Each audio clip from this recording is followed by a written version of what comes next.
hidup kami tiadalah berarti.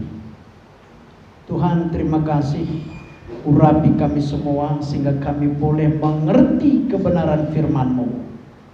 Apa yang hamba-Mu sampaikan, apa yang keluar dari mulut bibir lidah hamba-Mu, biarlah itu bersumber daripada Roh Kudus.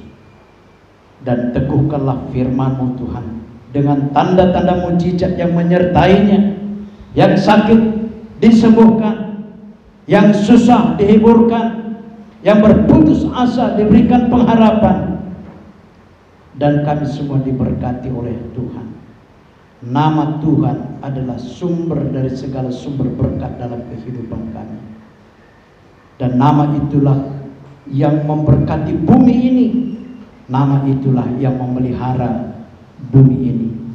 Terima kasih Tuhan, kami menyerahkan pemberitaan firman-Mu di dalam nama Yesus Kristus. Kami siap untuk mendengarkan firman Tuhan. Haleluya, amin. Jadi kita yang dikasihi oleh Tuhan Yesus Kristus, ya, kalau kita sudah beberapa kali membahas tentang hikmat Allah, tentang kuasa Allah, dan kalau minggu yang lalu kita sudah membahas tentang apa itu kehendak Bapa atau apa itu kehendak Allah. Nah, kita yang dikasihi oleh Tuhan, minggu ini saya memberikan tema khusus bagi kita, yaitu dasar yang teguh. Ya, itulah temanya bagi kita yang dikasihi oleh Tuhan. Ya, sebelum kita membicarakan ini lebih jauh, mari kita membuka firman Tuhan yang terambil dari kitab 2 Timotius pasal yang kedua, ayatnya yang ke-19 saja. Oh, ini sudah ada di depan ini. Mari kita bacakan aja sama-sama ya. 1, udah ada di depan. 1, 2, 3.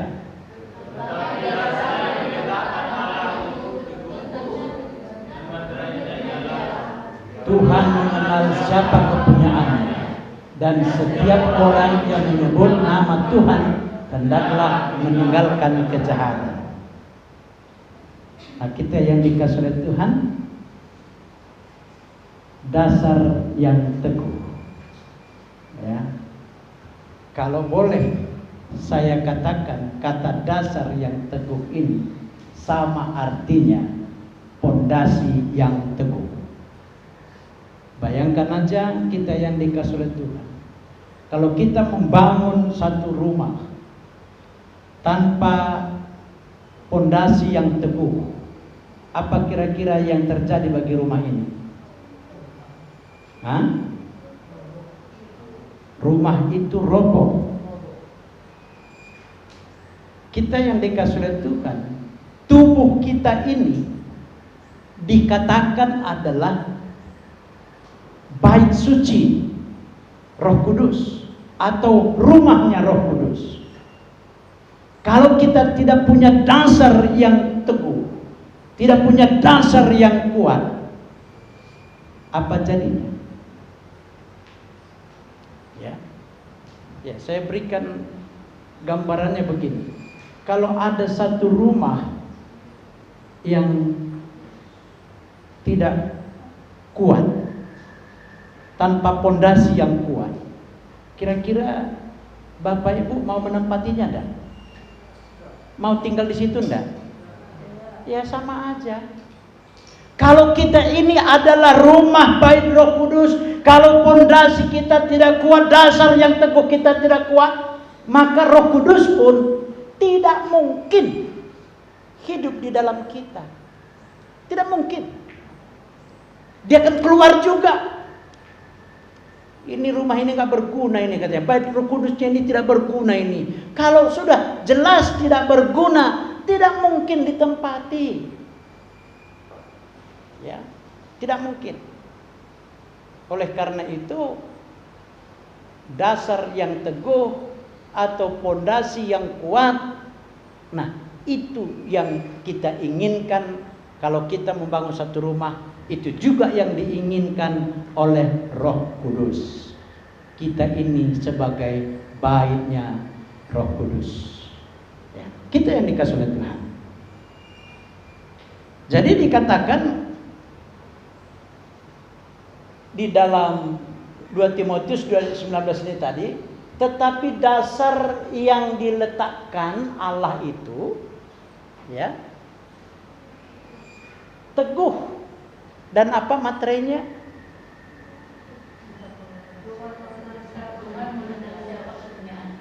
Dan materainya itu Tuhan mengenal. Jadi dia mengenal kita semua. Dia tahu kondisi kita, dia tahu keberadaan kita, dia tahu juga kadar imanmu. Kalau imanmu cetek, kecil, atau tidak nampak, karena kalau iman sebesar biji sesawi itu aja udah hebat loh. Ya. Ini berarti mungkin kabur-kabur ya. Enggak kabur lagi mungkin. Ya. Enggak nampak. Kalau iman kita tidak nampak, bagaimana kita memiliki satu kekuatan yang hebat, saudara-saudara? Tidak mungkin. Nah, apa yang membuat iman kita itu teguh? Apa yang membuat sehingga pondasi iman kita itu luar biasa? Kalau Tuhan mengenal kita itu adalah materai, tentu kita pun harus bisa mengenal Tuhan Yesus. Mengenal Tuhan Yesus itu bukan melalui pengenalan wajah. Saya tidak terlalu yakin ada orang yang bermimpi katanya ketemu Yesus. Karena siapa yang ketemu Yesus saya pastikan mati. Ya. Jadi saya tidak terlalu yakin dia itu katanya ketemu dengan Yesus. Ya, tapi kita nggak boleh juga mengoreksi. Karena apa? Yesus tidak perlu lagi memperlihatkan wajahnya. Tak perlu lagi. Karena apa? Sudah cukup dia melalui firman-Nya. Kita mengenal Yesus melalui firman-Nya. Kalau kita tidak baca firman-Nya, tidak mungkin kita mengenal dia. Nah, itu makanya minggu yang lalu bukan setiap orang yang berseru memanggil Tuhan, Tuhan itu yang masuk ke dalam kerajaan surga, tetapi mereka yang melakukan kehendak Bapakku. Apa yang dikehendaki oleh Bapa, mengenal dia, percaya kepada dia yang diutus. Kan itu. Ya. Jadi saudara-saudara, ini pun pondasi yang teguh itu adalah, dasar yang teguh itu adalah Yesus Kristus sendiri. Mari kita buka di dalam 1 Korintus pasal yang ketiga. Coba kita lihat ayatnya yang ke-11. Nah, ini dia saudara-saudara. Dasar yang teguh itu ini. Ya. Itulah enaknya teknologi canggih. Karena tidak capek-capek buka, langsung ditemukan. Ya. Oke. Baca aja bagian depan. Kita baca sama-sama. 1, 2, 3.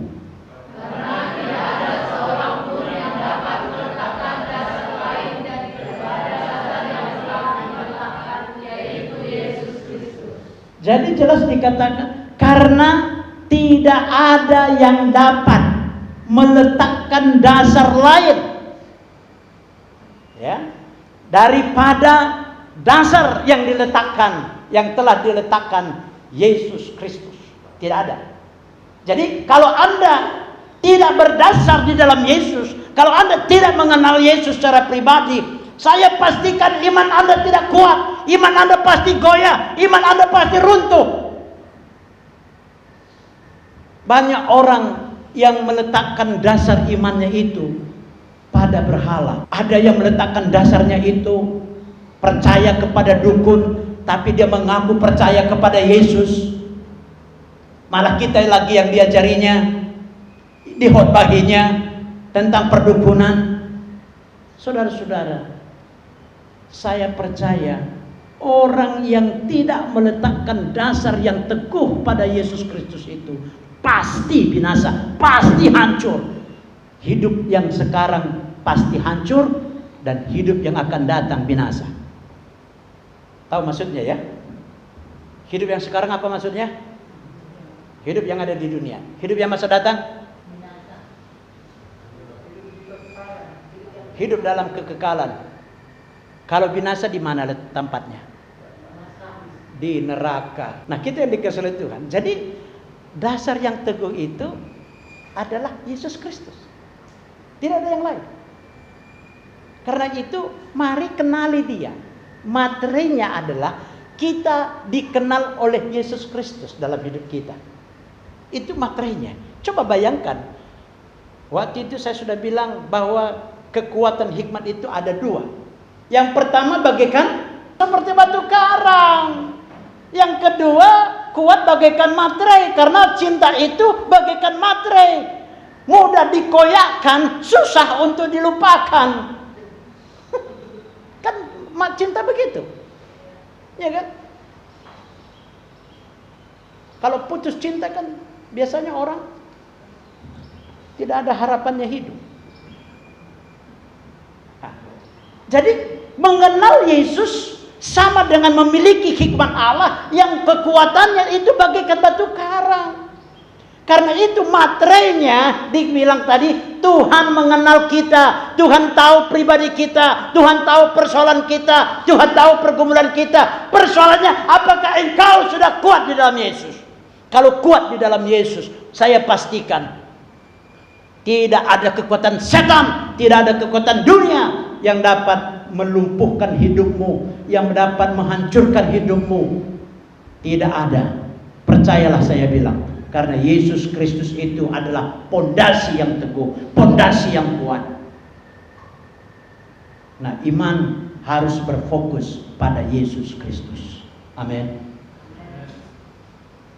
Iman kita itu adalah percaya kepada Yesus, bukan percaya pada patung, bukan percaya pada penyembahan-penyembahan berhala. Dan kita boleh mengenal Yesus itu melalui firman-Nya.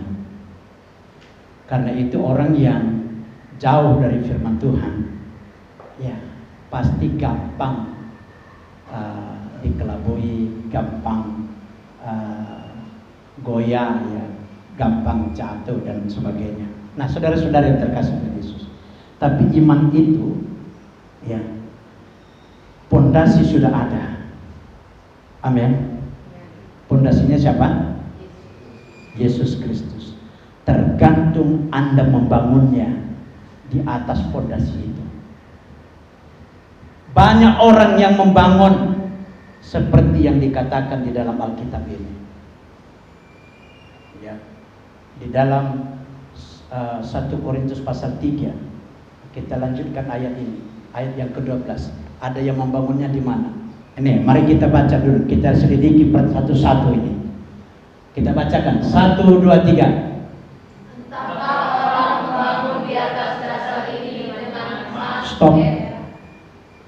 Stop dulu. Jangan terlalu cepat. Anda kepingin mendapatkan emas dan perak. Ya. Nah, entah orang membangun atas dasar ini, ya. Dasarnya tadi apa? Halo? Loh. Kok emas? Dasarnya tadi apa? Yesus Kristus. Nah, sekarang kita membangun di atas dasar itu. Apakah iman kita itu emas? Iman yang emas bagaimana? Kalau emas itu dibakar semakin murni. Nggak ada emas itu dibakar semakin lapuk, semakin hancur, semakin babak belur. Nggak ada. Tapi banyak orang, kalau semakin dia dibakar, semakin banyak penderitaannya, semakin banyak masalahnya, semakin babak belur. Itu yang sering terjadi. Saya katakan hari ini, tirulah iman seperti Ayub. Apa dia katakan? Hancur semua, ternaknya habis, anaknya mati, istrinya menceraikan dia. Tapi dia mengatakan apa? Aku datang dengan telanjang, aku pulang juga dengan telanjang. Terpujilah Tuhan. Sanggup enggak? Iya, proses ya kan? Ya, proses sedikit aja masalahnya atau sedikit penyakitnya langsung KO. Saya beberapa waktu yang lalu, saudara-saudara, penyakit saya, ya saya kira kalau ini sudah lumayan banget nih. Saya sudah pening, saya duduk di kursi, karena kalau berdiri begini nggak kuat, bisa jatuh, ya kan? Jalannya sudah payah. Saya pernah ngangkat satu kursi aja sudah langsung jatuh, ya. Tetapi saya tetap berpikir kepada Yesus sebagai pondasi, sebagai dasar yang teguh. Saya tidak memikirkan penyakit, saya tidak berpikir pada masalah. Karena itu saya katakan, kalau Anda mau keluar dari masalah, jangan pikirkan masalah. Kalau Anda berpikir masalah, masalah akan datang. Karena apa yang Anda pikirkan, itu yang jadi. Kalau Anda tidak mau sakit, jangan pikirkan penyakit. Karena apa yang Anda pikirkan, itu yang jadi. Karena itu adalah iman Anda. Karena itu bangunlah iman Anda di atas pondasi yang teguh itu. Iman yang seperti emas. Halo, amin. Amin. Emas. Kalau emas itu ditaruh kemanapun jadi emas, tetap emas. Ditanam tetap emas, kasih ke lumpur tetap emas, disuruh makan babi, tai babi itu pun tetap emas. Iya enggak? Ada berubahnya? Enggak ada. Ya. Jadi iman emas, emas itu yang benar ya. Kita lanjut. Di atas apa lagi? Perak. Perak itu dibakar bagaimana? Hitam. Makanya kita pun seringkali dapat masalah, jadi hitam legam kita, alias keriting mukanya. Nah, coba lihat dulu. Ada yang keriting mukanya di sini? Ayo, lihat kiri kanan Anda. Yang keriting-keriting mukanya coba disentuh dulu sedikit aja. Jangan keriting bilang. Ya. Ini memang saudara-saudara, kita tahu itu dunia ini selalu menekan kita, ya. Karena apa? Dunia ini tidak ingin kita menjadi orang yang berbahagia. Dunia ini tidak mau kita bersukacita. Yang dunia ini inginkan adalah kita susah, kita bingung, kita kacau. Itu yang dunia inginkan. Nah, tetapi Yesus Kristus menginginkan bagi kita ini lemah lembut, bersukacita, bersahaja, ramah. Makanya dikatakan, kasihilah siapa? Musuhmu. Kasihilah musuhmu. Bagaimana kita mengasihi musuh kalau kita melihatnya aja sudah mau muntah? Nah itu. Tapi walaupun kita mau muntah, terpaksa muntahan kita ini kita telan balik. Walaupun itu nggak enak rasanya, ya kan? Kalau muntah itu nggak enak rasanya kan? Nah, jadi kalau perak itu hitam jadinya. Kalau emas nggak ada hitamnya. Ya, oke. Terus di atas apa lagi? Batu. Kalau batu permata dibakar jadi apa? Hah? Pecah, hitam. Padahal kadang-kadang lebih mahal kayaknya batu permata daripada emas. Betul enggak? Tapi iman kita kalau seperti batu permata masih pecah. Sedikit kita dirayu orang goyah, sedikit kita diiming-imingi orang, lari, jadi murtad. Ada lagi yang saya lihat mualaf katanya tamatan dari Vatikan, S3. Lalu dia bilang, coba Anda baca Matius pasal 40 katanya. Dari mana Matius pasal 40 ada? Ini kan kampret-kampret semua itu.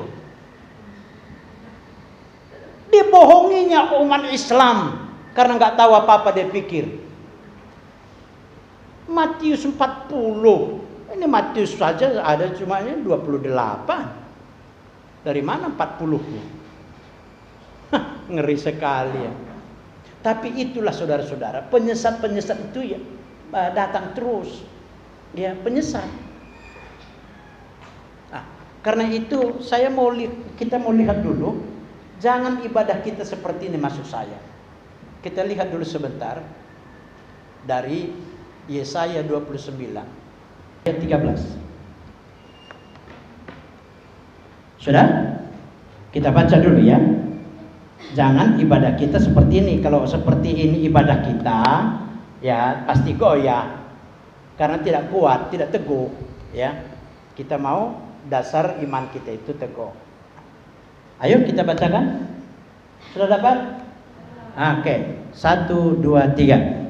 Dan Tuhan telah berfirman, oleh karena bangsa ini datang mendekat dengan mulutnya dan memuliakan aku dengan bibirnya, padahal hatinya menjauh daripadaku, dan ibadahnya kepadaku hanyalah perintah manusia yang dihafalkan. Nah, itu yang sering terjadi. Kita datang mendekat kepada Tuhan dengan hati yang menjauh. Ayo, jujur kita. Katakan sejujurnya, jangan ada dusta di antara kita. Siapa yang hatinya menjauh dari sini? Ayo. Oh, ini pasti nggak ada yang ngaku. Padahal dia sudah melamun, ya kan? Kadang tersenyum sendiri dia karena lamunannya, kayak orang gila di situ, ya kan? Ya, karena apa? Hatinya menjauh. Jadi mereka beribadah hanya dengan bibir aja dan dihafalkan. Nah, saudara-saudara, saya pernah dibilang orang Muslim. Dia bilang begini, kenapa sih orang Kristen itu tidak dapat menghafal ayat-ayat sucinya, Alkitabnya? Kalau ini jangan pernah kita bilang, saudara-saudara, karena seringkali orang Kristen juga bilang begini, aku baca Alkitab sedikit pun tidak dapat aku tahu, tidak bisa kukuasai Alkitab katanya. Bukan Alkitab yang menguasai Anda bisa kuasai Alkitab. Tapi bikinlah Alkitab, firman Tuhan itu menguasai diri Anda. Anda tidak mungkin menguasai Alkitab. Tapi Alkitab yang berisi firman Allah itu dapat menguasai Anda. Itu yang penting. Bukan kita yang menguasai. Orang itu dia yang kuasai. Makanya tafsirannya lari kemana-mana. Ya, jadi kita harus mendekat, ya. Karena kan pengakuannya begini, saudara-saudara. Mengaku dengan mulut, percaya dalam hati. Ya. Amin ya. Mengaku dengan mulut, percaya dalam hati. Nah, itu pengakuan. Saya lupa ayatnya, Roma berapa ini. Ya. Nah, jadi pondasi kita hebat. Seterusnya kembali. Kita sudah membangun di atas fondasi di atas dasar yang teguh itu dengan emas, dengan perak, dengan permata. Oke? Bangun emas, perak, batu, permata, lalu kayu. Ya, apalagi kayu.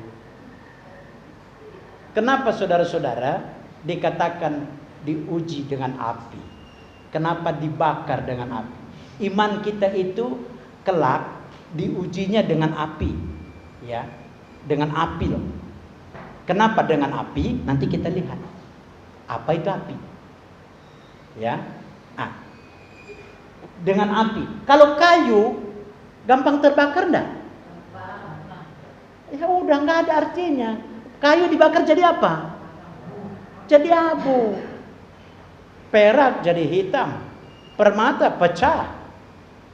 Hitam lagi. Apalagi dengan kayu, nggak berbentuk kayu lagi.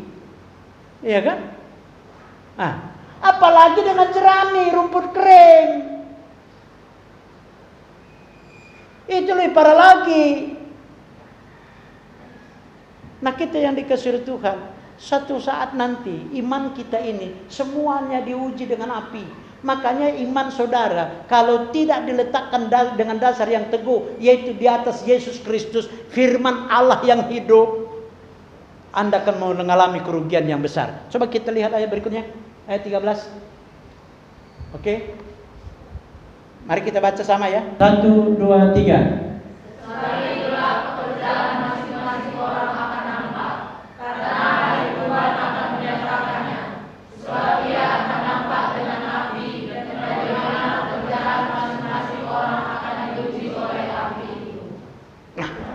Pekerjaan kita itu diuji dengan api.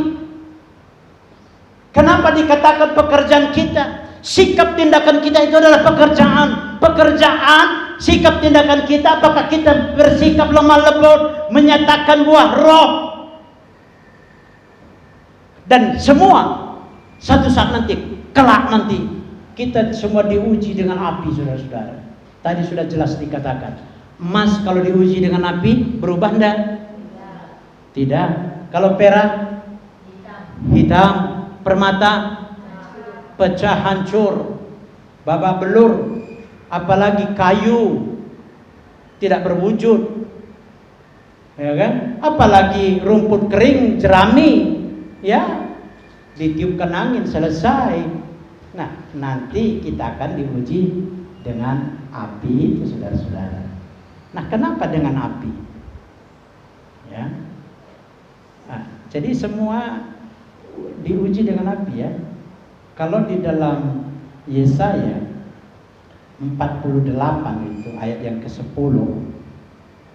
Nah, coba kita lihat itu. Karena kita diuji di situ katanya di dalam dapur sengsara ya.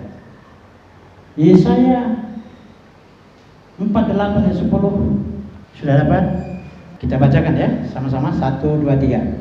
Sesungguhnya aku telah memberikan engkau, namun bukan seperti perak, tetapi aku telah menguji engkau dalam dapur kesengsaraan. Nah, saudara-saudara, di mana kita diuji? Dalam dapur? Iya. Kita nggak pernah diuji di medan pelajar loh, di mall enggak. Tapi di dapur, itu pun dapur kesengsaraan. Mending kalau dapurnya itu penuh dengan makanan. Tapi ini sengsaranya loh. Ya, dapur itu biasanya tempat apa? Tempat masak. Tempat masak biasanya apa yang ada di situ? Api. Iya. Kalau nggak ada apinya, bisa masak enggak? Ya udah. Kalau kita pun diuji di situ juga, di dapur kesengsaraan itu. Jadi jangan pernah kita bilang hidup di muka bumi ini enak. Itu ansor itu. Tahu ansor? Angin sorga. Kalau Anda menderita, ya memang itu bagiannya loh. Kalau Anda susah, ya memang itu. Persoalannya, kesusahan Anda, penderitaan Anda pasti berhenti pada waktu Anda menyerahkan itu kepada Tuhan. Amin. Ini persoalannya ini kayak apa? Kayak petani yang bawa beban, bawa padi 1 goni. Nah, dia jalan, bawa pulang hasilnya. Lalu pada waktu ada kereta lembu lewat, kamu naik kereta lembu aja. Ayo. Memang dia naik kereta lembu, tapi bebannya tetap ditaruh di kepala. Nah, ya bebannya ya berat teruslah. Makanya bebanmu itu, persoalanmu itu, penyakitmu itu Taruh di dalam Yesus Kristus. Amin. Dialah dasar yang teguh itu. Ya. Sebenarnya enak loh menjalani hidup ini. Kalau Tuhan bilang, udah sampai di sini aja lah umurmu Jasanta, ya udah selesai, nggak apa-apa. Kan seperti Musa. Musa itu begitu Tuhan bilang, Musa umurmu sudah sampai. Oh Tuhan, aku masih kuat, mataku belum kabur. Bayangkan itu saudara, dia masih kuat, matanya belum kabur. Tapi apa kata Tuhan? Sudah waktunya Musa, engkau harus dikumpulkan kepada leluhurmu. Ya di situ Musa mati. Pada waktu Musa mati, nggak ada kuburannya. Siapapun nggak tahu kuburannya, karena yang menguburkannya Yesus langsung, Tuhan Allah kita. Lalu iblis komplain. Iblis, Lucifer komplain. Kenapa dia komplain? Tuhan, jangan kau sembunyikan kuburan Musa itu. Lalu malaikat Mikail bilang, hei Lucifer, engkau tidak bisa mendakwa Tuhan. Enyah kau. Lucifer sama Mikail ribut gara-gara mayat Musa. Nanti baca di dalam kitab Yudas pasal 1 itu. Iya, itu makanya dasarnya kita nggak boleh jarah. Itu nanti baca. Kenapa? Karena Musa ini pemimpin besar, pemimpin hebat yang selalu bikin mujizat. Coba kalau kuburannya ada, oh Soekarno aja dijarahi orang terus, bawa lagi tanahnya, iya kan? Ini Musa, pemimpin yang hebat, dikenal seluruh dunia, yang banyak melakukan mujizat. Oh, bukan kuburannya aja nanti dibawa orang, mayatnya digotong orang. Makanya kita tidak boleh ziarah. Nanti kita bahas secara khusus itu. Ya. Karena ziarah itu apa? Di dalam Matius pasal yang ke 27 23 itu 23 27 mengatakan apa? Yang ada di dalam kuburan itu adalah tulang belulang dan kotoran. Nggak ada orang di situ. Halo. Amin. Daripada Anda habis beli bunga, lalu bawa air capek, bagus koleknya Anda taruh di sini pembeli bunga itu. Pembeli bunganya berapa? Paling 100.000 kan? Kolektif kalian berapa? Paling 5.000. Ini saya bukan minta uang loh ini. Iya. Ada lagi kolektifnya 2.000 2.000 itu pun dah, kalau istilah orang Inggrisnya, bicing. Tahu bicing? Udah bicing. Lalu koyak lagi. Kita gini kan, koyak asli. Iya. Ini bahaya nih saudara. Ya, makanya ya. Saya bapak meninggal 13 tahun yang lalu ya. Enggak ada sekalipun saya ke kuburannya itu. Lalu apa saya pernah ditegur bapak itu? Macam mana dia negur? Orang dia bisa nggak ngomong lagi. Ya kan? Apakah dia menyakiti saya? Macam mana dia menyakitinya kalau dia udah mati kok? Orang dia aja nggak bisa hidup. Ayo. Macam mana lagi dia bikin? Apakah dia bisa datang ke mimpi saya? Kalau dia datang ke mimpi saya usir. Dalam nama Yesus, setan keluar kau. Karena itu bukan Bapak. Ya udah pasti bukan. Setan. Karena Bapak itu nggak ada lagi. Ya puji Tuhan. Untunglah dia bisa bertobat. Sehingga sekarang masih di Firdaus. Coba kalau nggak bertobat. Di alam maut lah dia. Ayo. Katakan kepada famili kita yang sering ziarah-ziarah itu. bahwa itu tidak benar. Itu namanya najis di hadapan Tuhan. Najis adalah dosa menurut kitab Amsal. Ya. Ya, jangan pelototin aku ini. Ya. Nah, jadi sekali lagi kita di dapur kesengsaraan. Kenapa dengan api, saudara-saudara? Kenapa diuji dengan api? Ini dia. Kita lihat dulu dalam kitab Ulangan. Ulangan pasal 4 ayat 24. Sudah ya? Ayo kita baca ya. 1, 2, 3.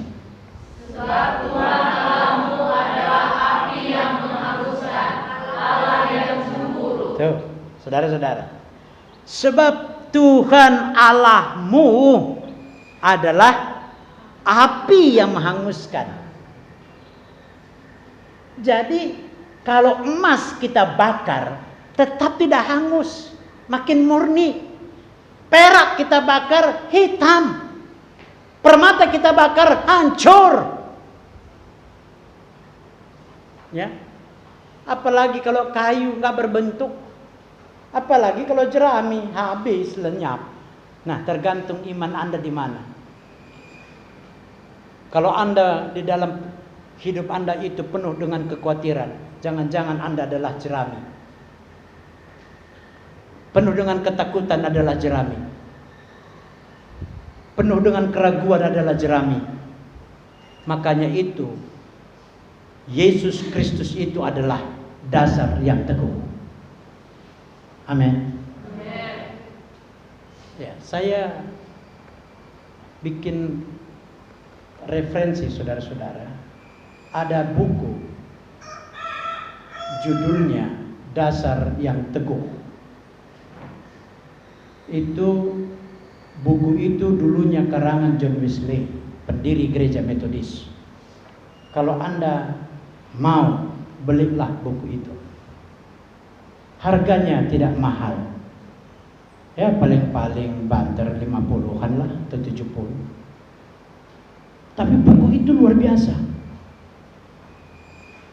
Apa yang dikatakan di situ? Dia menceritakan Tritunggal, Yesus Kristus, Roh Kudus, Allah Bapa. Dia menceritakan di situ tentang keselamatan, tentang dosa. Dia menceritakan di situ tentang neraka, tentang sorga, tentang bumi baru, langit baru. Saudara kalau baca buku itu, separuh daripada Alkitab, Anda pasti mengerti.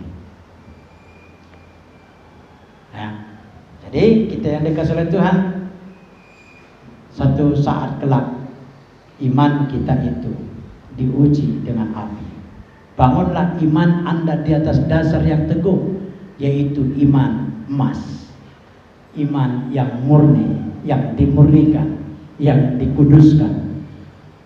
Kalau nanti itu sudah ada, maka Anda tidak pernah mengalami kerugian. Tapi kalau dengan permata, dengan perak, dengan kayu, dengan jerami atau rumput kering, Anda mengalami kerugian. Kerugian dalam hidup kekekalan. Tuhan Yesus memberkati.